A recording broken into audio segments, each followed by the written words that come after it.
On the 19th of March, 2011, on a dirt road in Logar Province, Afghanistan, a journalist named David Axe was riding inside a 20-ton truck when the ground beneath it detonated.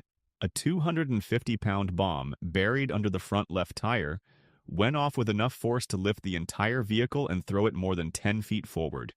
There were 7 people inside, 5 soldiers of the 10th Mountain Division, an Afghan interpreter, and Axe himself, out on what was supposed to be a quiet humanitarian aid run. 2 of them were knocked unconscious.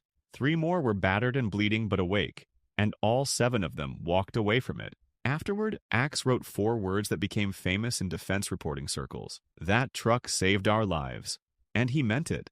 But then, being an honest reporter, he did something most people never do. He questioned his own gratitude, because he couldn't actually be sure. Had he survived because of the truck's special, expensive, purpose-built design? Or would any heavy armored vehicle have shrugged off that blast the same way? He'd lived through the exact moment the whole program was built for, and he still couldn't tell you whether the program was worth it. That's the question hanging over one of the strangest weapons America ever bought. Not a jet, not a tank, not a missile.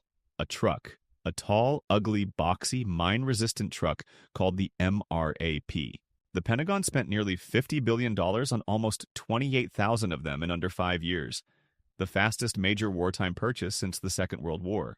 Officials would eventually claim these trucks saved 40,000 American lives. Economists would call that number a fantasy, and the whole program a boondoggle. Soldiers would swear the thing pulled them out of blasts that should have killed them.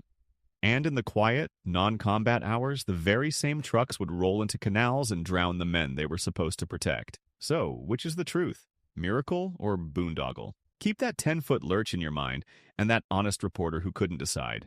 Because by the end of this, you're going to have to decide something he couldn't. To understand what the MRAP was sold as, you have to understand the enemy it was built to beat, and how badly that enemy was winning. When American forces rolled into Iraq in 2003, the workhorse of the fleet was the Humvee, a wonderful vehicle for what it was designed to do, which was drive people and equipment around. It was never designed to survive a bomb. The early ones had canvas doors, and in a conventional war, that was fine, because nobody's supposed to be planting bombs under your supply routes. But this wasn't a conventional war. It was an insurgency, and the insurgency's signature weapon was the improvised explosive device buried in the road. Command detonated as the convoy passed over it. The numbers tell the story with brutal simplicity. According to reporting on the Pentagon's counter-bomb task force, deaths from these roadside bombs in Iraq went from 50 in 2003 to 400 in 2005. In 2 years, the roadside bomb had become the single deadliest threat to an American soldier, and the fleet had no answer for it. Troops were welding scrap metal to their Humvees. They called it hillbilly armor. It didn't work. Then somebody remembered a shape. A V. Not a new idea at all, and here's the first strange detail of this story.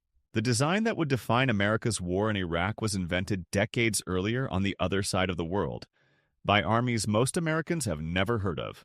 In 1978, apartheid-era South Africa fielded a mine-protected troop carrier called the Buffalo, widely regarded as the first truly effective landmine-protected vehicle anywhere. 2 years later came the Caspier, a vehicle so influential that historians of armor call it the father of every modern V-hulled truck that followed. These machines were forged in the bush wars of southern Africa, where buried mines were the constant terror.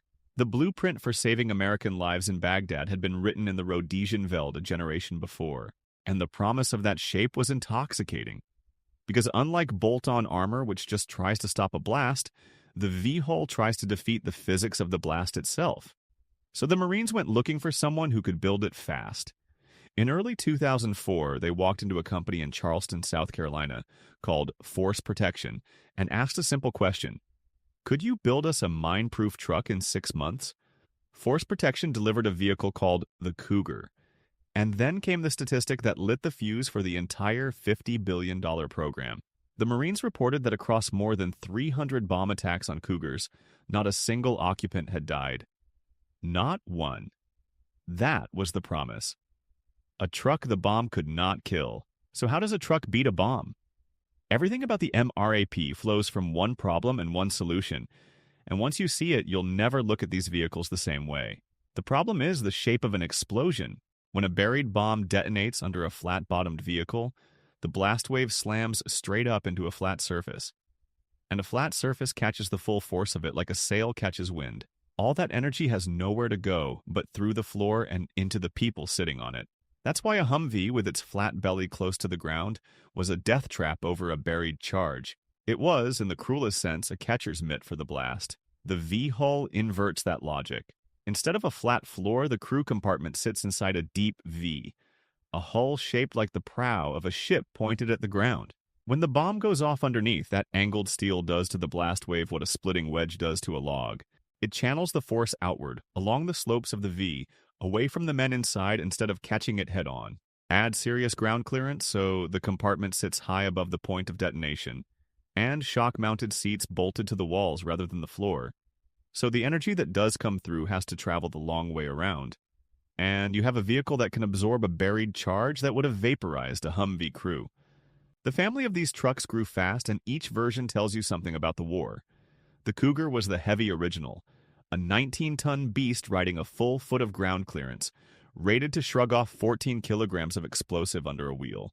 It was superb on the paved roads and open country of Iraq, but then the war's center of gravity shifted to Afghanistan, and Afghanistan broke the heavy MRAPs. The mountains, the goat tracks, the unpaved mountain passes, the primitive bridges that couldn't hold 18 tons. A vehicle that saved your life in Anbar could strand you on a hillside in Helmand. So the Pentagon went looking for something lighter and more nimble. And in the summer of 2008, it launched a competition that Oshkosh Defense won with a vehicle called the M-ATV, the all-terrain MRAP. About 13 tons instead of 18, riding an advanced independent suspension built to climb where the heavy trucks couldn't. From contract award to boots and vehicle in Afghanistan took roughly 3 months, an almost unheard-of pace. That speed, that willingness to spend anything and move at any cost, is the whole character of this program. And it's exactly what the critics would later put on trial. Now here's a detail worth pausing on, and yes, if you've served on these, you already know it. These trucks were maintenance nightmares. One staff sergeant estimated that 90% of his MRAP's upkeep required a specially certified mechanic. Axe, the journalist, watched a brand new MRAP sit broken at Bagram for weeks over a single lost oil pan nut, because there were no spares in the entire supply chain. The Pentagon was so desperate to get these things into the fight that it airlifted many of them into theater at over $100,000 per vehicle, roughly 10 times what it would have cost to ship them by sea. That is not the behavior of an organization doing careful cost-benefit math. That's an organization trying to stop the bleeding, right now at any price. Whether that panic was justified is the fight we're about to have. But first, the combat record. Because before you can judge whether the MRAP was worth the money, you have to sit inside one when the bomb goes off. Start with the numbers, and they are genuinely staggering. According to figures from the Pentagon's MRAP program office, a soldier or Marine was 4 to 5 times less likely to be killed or injured in an MRAP than in an up-armored Humvee. A Marine general in Anbar reported that attacks on MRAPs averaged less than 1 wounded Marine per attack, against more than 2 casualties per attack on other vehicles. The chairman of the Joint Chiefs, Admiral Michael Mullen, put it flatly in 2008. These trucks had taken many, many hits that would have killed the men inside an unarmored Humvee. But statistics don't save you. Steel does, and here's what that looks like from the inside. Consider a staff sergeant named Samsel, whose story ran in National Defense magazine. By the time we meet him, he was on his 14th encounter with a roadside bomb across 3 deployments, 1 to Iraq and 2 to Afghanistan. 14. Think about what that number does to a man. On this particular hit, a large blast trapped his crew inside the vehicle. The doors jammed because the bomb had destroyed the unprotected air tanks that powered the pneumatic door system. The rear ramp was dead. They were alive. The V-hull had done its job and kept them alive, but now they were sealed inside a burning truck. So they went up, out through the roof turret, one by one. And here's the line that stays with you. 10 feet in the air, on top of a burning vehicle, fully exposed to enemy fire, waiting for a medevac that took 8 minutes to arrive. 8 minutes on the roof. And Samsel's assessment was blunt. In a Humvee, he said, most likely they would not have survived. That is the case for the MRAP, told in flesh and steel.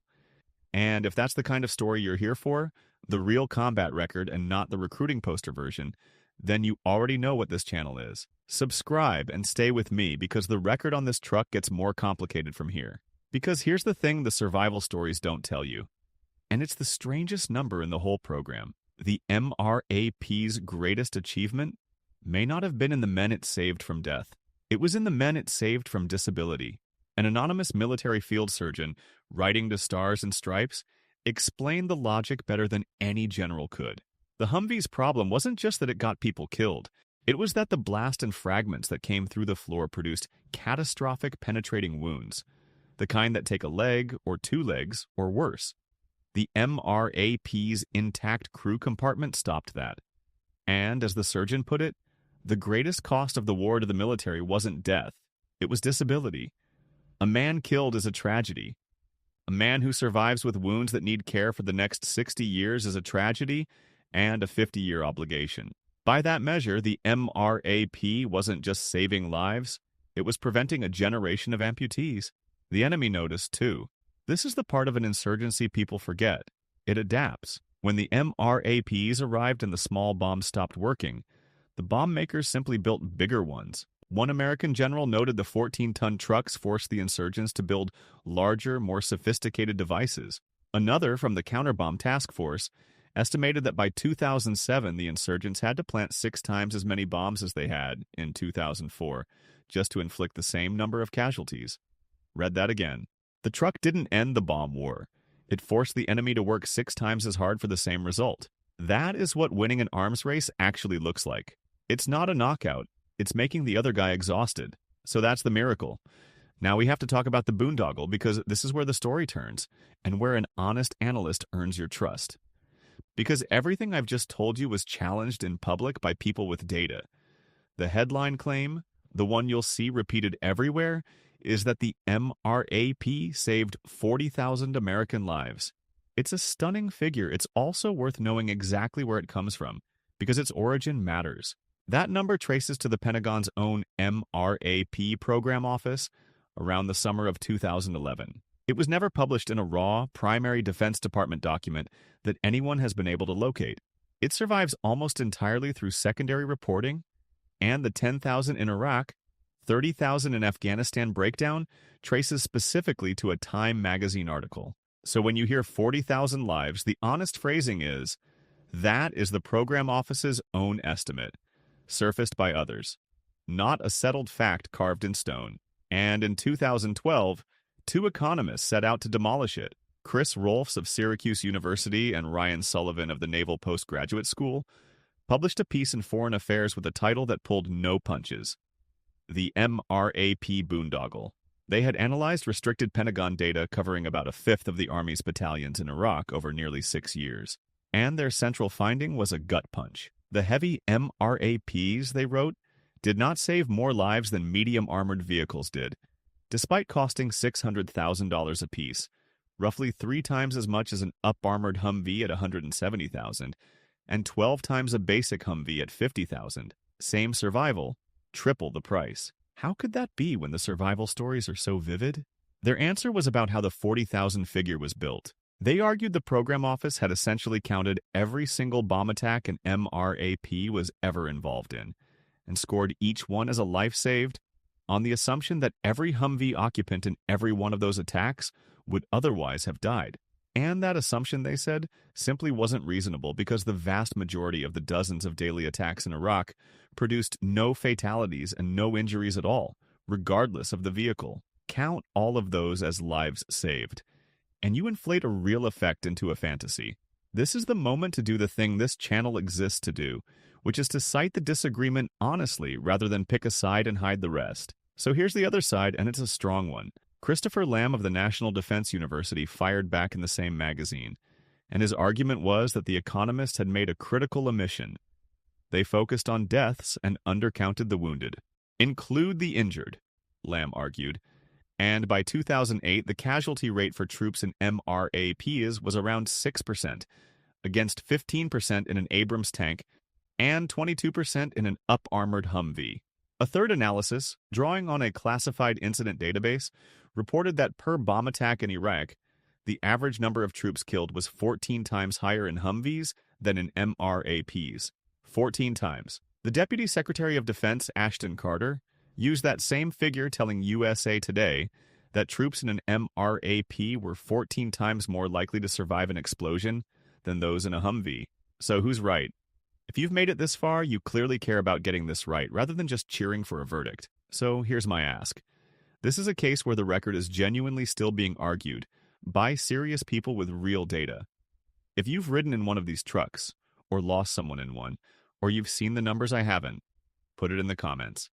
The final word on the MRAP hasn't been written, and the people who were inside them know things the spreadsheets don't. Because here is the part of the reckoning that isn't contested at all. The part where America's miracle truck killed its own men. The very geometry that saved lives, the high V-hull sitting far off the ground, raised the vehicle's center of gravity and made it dangerously prone to tipping over. The general who managed the program, Brigadier General Michael Brogan, said it plainly. What you give up for that blast protection is the low, sure-footed stability that keeps a vehicle upright. And that trade-off had a body count. A Marine Corps review of 66 MRAP accidents in a single 7-month stretch found that nearly 40 of them were rollovers, most of them on rural roads built up above the surrounding fields, with ditches and canals running alongside. And that's where the most haunting statistic in this entire story lives, in the water. A study by the Army's Aeromedical Research Lab found that drowning, not blast, not fire, drowning, accounted for 56% of the fatalities in its accident data set. Men who survived every bomb the enemy could bury, killed by a canal, trapped inside the very compartment built to protect them, unable to get the heavy blast-proof doors open before the water came in. On the 29th of June, 2008, 3 Green Berets drowned when their 9-ton RG-31 rolled into a canal in southern Afghanistan. In another incident, the AP documented 2 soldiers, Bishop and Cunningham, drowned when their Max Pro went into the water. One of them was trapped when his own gear snagged inside. Bishop's father, afterward, said something no engineer should ever have to hear from a grieving parent. The manufacturers, he said, should have put more thought into how a man gets out.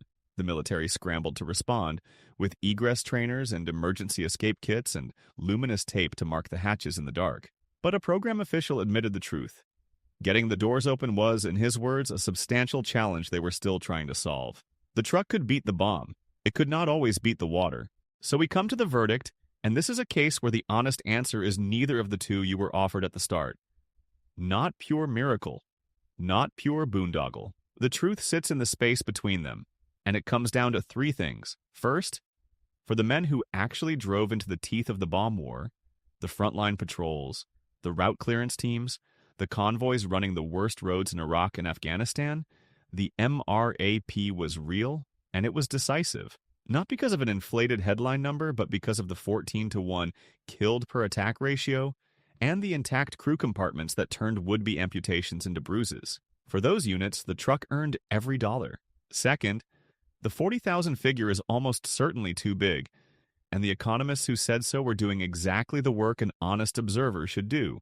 Scoring every attack as a life saved isn't analysis, it's advertising. The real number of lives saved is large and unknowable and smaller than the brochure. And third, the sharpest point of all, the program's sin wasn't buying MRAPs. It was buying too many, for everyone, without discrimination. A $600,000 blast-proof truck makes profound sense for a route clearance team that eats bombs for a living. It makes very little sense for a support unit that rarely leaves a secured base. The Pentagon, in its panic, didn't distinguish. It bought a fleet as if every soldier faced the same threat, and that indiscriminate scale is where the boondoggle charge actually lands. The MRAP was a miracle for the men at the tip of the spear, and a very expensive overreaction everywhere behind them. Both things are true, and only saying both is honest. Which brings us finally to what happened to the trucks.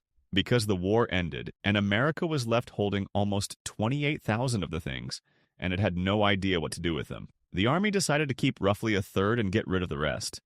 Thousands were simply shredded for scrap, at a cost of about $12,000 each, just to strip them down before shipping out of Afghanistan. But thousands more found a second life, and it's a troubling one. Through a Pentagon program that hands surplus military gear to police departments, the mine-resistant trucks built for Baghdad started showing up on American streets. 605 of them, by one count, went to local law enforcement. A town of 4,000 people got one. A 20-something officer department got one. And when the trucks rolled into the streets of Ferguson, Missouri in 2014, the MRAP stopped being a symbol of protecting soldiers and became a symbol of something else entirely, the militarization of the American police. The same V-hull, the same tall silhouette, now pointed not at a buried bomb in Helmand, but at a crowd of protesters in the Midwest. The truck's real successor is a lighter, smaller vehicle called the JLTV, built to carry that hard-won blast protection. Without the drowning height center of gravity, the design lesson of the rollovers finally absorbed. And the MRAP itself is not done fighting. In 2023, American M-ATVs were shipped to Ukraine, where the all-terrain trucks that once climbed Afghan mountains now run the cratered roads of a very different war. The shape that started in the South African bush in 1978 is still out there, still splitting blast waves 45 years later. Remember David Axe and that 20-ton truck thrown 10 feet forward, and the 4 words he wrote, and the doubt he couldn't shake. That truck saved our lives. He was right, and he was also right to wonder. Because the honest verdict on the MRAP is exactly the shape of his own uncertainty. It saved him. It probably saved thousands like him. It saved fewer than the brochure claimed and cost more than it should have, and drowned men it should have protected. It was a miracle and a boondoggle riding on the same tall chassis, and if you can only hold one of those ideas in your head at a time, you don't yet understand the machine. The bomb was the enemy America could see coming. The harder question, the $50 billion question, was whether the cure was worth the price. Axe couldn't answer it from inside the truck that saved him. Now that you've seen the whole record, where do you land? Miracle, boondoggle, or both? Tell me in the comments and make the case. And subscribe to Combat Proven because the next system is already in the queue, and the record on all of them is still being written.